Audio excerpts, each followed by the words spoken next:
Today we are doing a modern day scary ghost story. This scary story actually started on Twitter. The guy that is reporting all of this scary stuff is called Adam Ellis. So Adam Ellis is convinced that there is a dead child haunting his apartment. It has been this long thread on Twitter.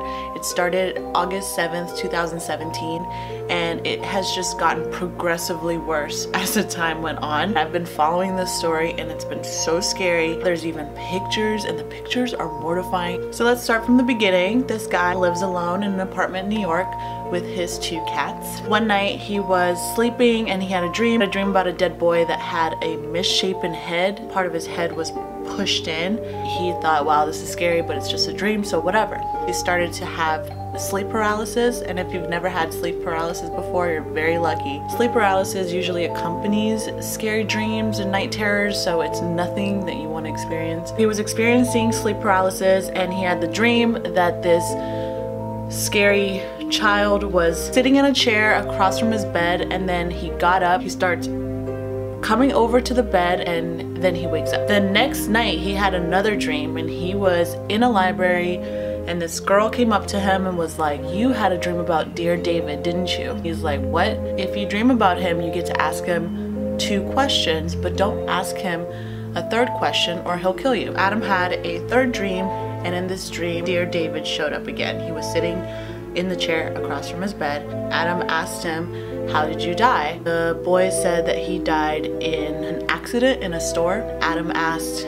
"Dear David, what happened in the store?" The kid said that a shelf was pushed on his head, which explains his misshapen head. Instinctively, he asked a 3rd question. He wasn't supposed to ask him a 3rd question. David just is silent. He doesn't answer his 3rd question. And Adam just is terrified, and he wakes up and he's like, "Oh my God, what have I done?" Moving on, the guy had an opportunity to move to an apartment that was above his, that apparently was larger than his current apartment. So he moved, and he thought, oh, maybe Dear David forgot about me and he lost track of me because I moved to another apartment. In fact, a month goes by and nothing happens. So he feels like he's in the clear. He just had a bad dream. It was just a series of weird nightmares that he probably had, and it was no big deal. So after a month passed, something sort of creepy starts happening.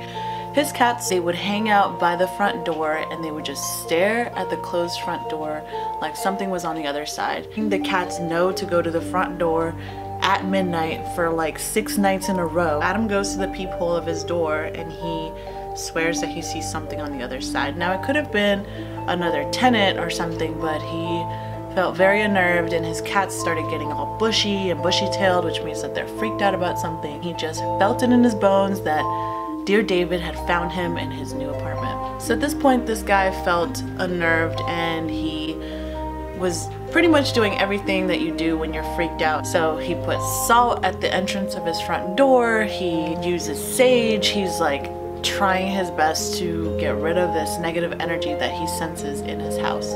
He has the great idea of getting a sound app that records noises all throughout the day in his apartment. A lot of the noises that he picked up are pretty normal. There were noises of his cats playing, and he opened the fridge or something, he would hear that. But then he heard a few very bizarre noises, and I'm gonna play it for you.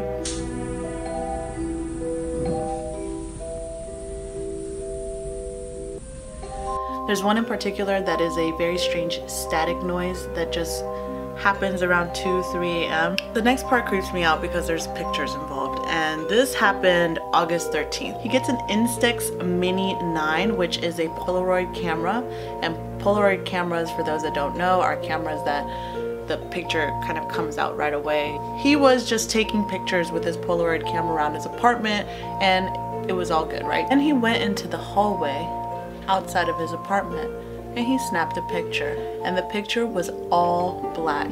And I'm not talking about like if you have your thumb in front of the lens or something, because he took a picture with his thumb in front of the lens, and it looks very different than the picture that he took outside.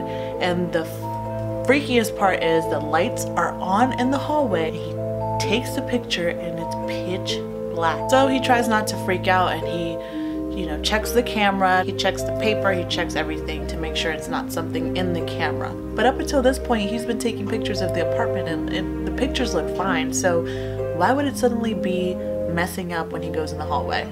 So what he does next is super smart and also super scary. He takes a picture from inside of his apartment with the lights on, with the hallway lights on, opens his front door, takes a picture with his iPhone, and you can see on the left is his iPhone picture.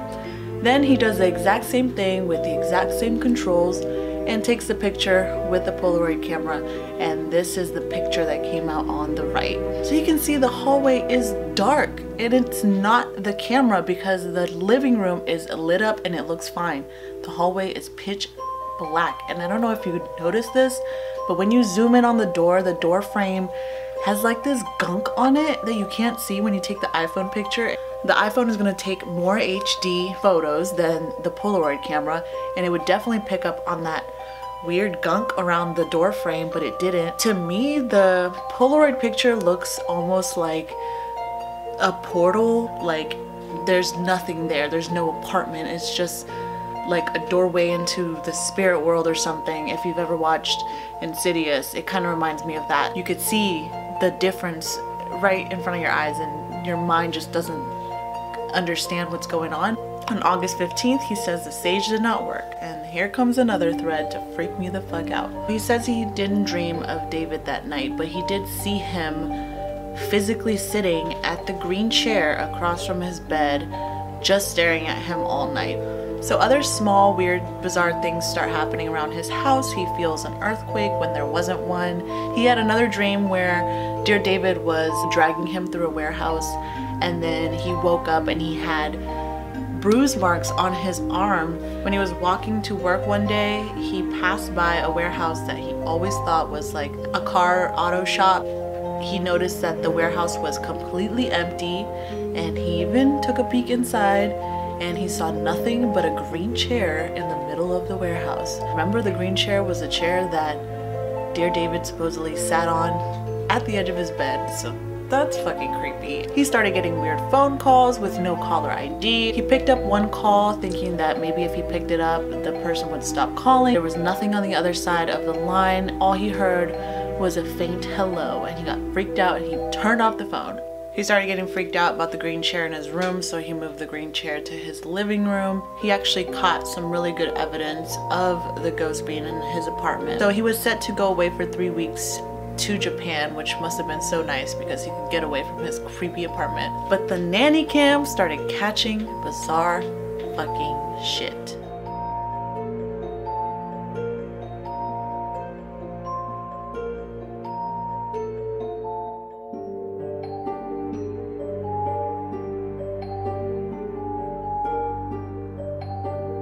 He notices that both of his cats are in the living room, and then one of his cats jumps over something all of a sudden and looks petrified.